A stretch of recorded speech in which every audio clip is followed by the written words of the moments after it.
आपण पाहत आहात सत्य व रोखठोक न्यूज चॅनल महावृत्त न्यूज. आवाज तुमचा, ताकद आमची.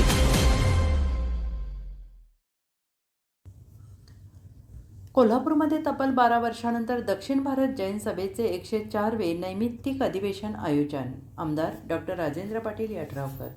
2 ऑगस्ट रोजी जैन समाजासाठी हा एक महत्त्वाचा सोहळा ठरणार आहे.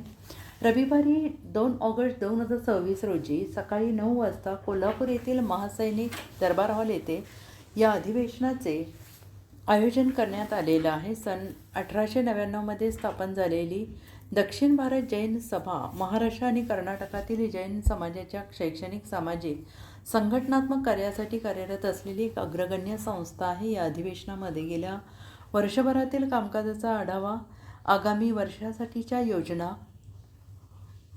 समाजहिताचे विविध उपक्रम आणि भावी वाटचालीची दिशा निश्चित करण्यात येणार आहे.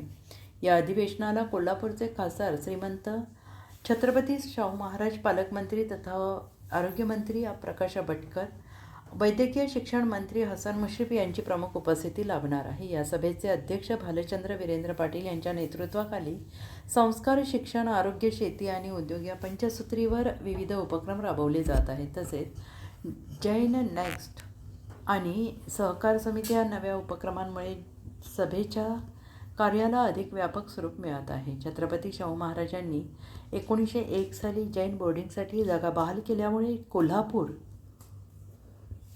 आणि दक्षिण भारत जैन सभेचे ऐतिहासिक भावनिक नाते आजही कायम आहे. या अधिवेशनाला महाराष्ट्र आणि कर्नाटकातील जैन समाज बांधवांनी मोठ्या संख्येने उपस्थित राहावे असे आवाहन आमदार ट्रस्टी राजेंद्र पाटील यड्रावकर, अध्यक्ष भालचंद्र पाटील, केंद्रीय पदाधिकाऱ्यांनी केलेले आहे. पत्रकार परिषदेला केंद्रीय उपाध्यक्ष Raosahebji Patil, chairman Sanjay Patil, vice chairman Abhinandan Patil, Anil Bagne, Balasaheb Patil, Shashikant Rajoba, Suresh रोटे, रवींद्र पाटील, श्रेणिक पाटील, महिला महामंत्री सरोजिनी खोत, अधिवेशनाचे स्वागत अध्यक्ष अनिल पाटील उपस्थित होते. 2 ऑगस्ट रोजी 1899 साली स्थापन झालेल्या दक्षिण भारत जैन सभेला आज 127 वर्ष पूर्ण होत आहेत आणि 104वे नैमित्तिक अधिवेशन या कोल्हापूर जिल्ह्यामध्ये या ठिकाणी कोल्हापूर शहरामध्ये होतं आहे. त्याबद्दल कोल्हापूरच्या तमाम समाजाच्या वतीनं मी दक्षिण भारत जैन सभेचं ह्या ठिकाणी मनापासून आभार व्यक्त करतो.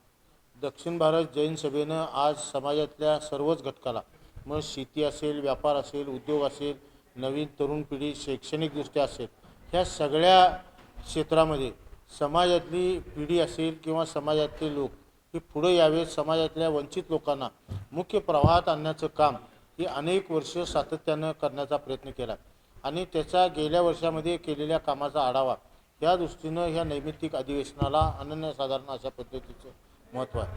आणि विशेषतः महाराष्ट्र आणि कर्नाटकातील सर्व जैन समाजातील श्रावक श्राविका या 104व्या अधिवेशनाला अतिशय मोठ्या संख्येनं उपस्थित राहतील.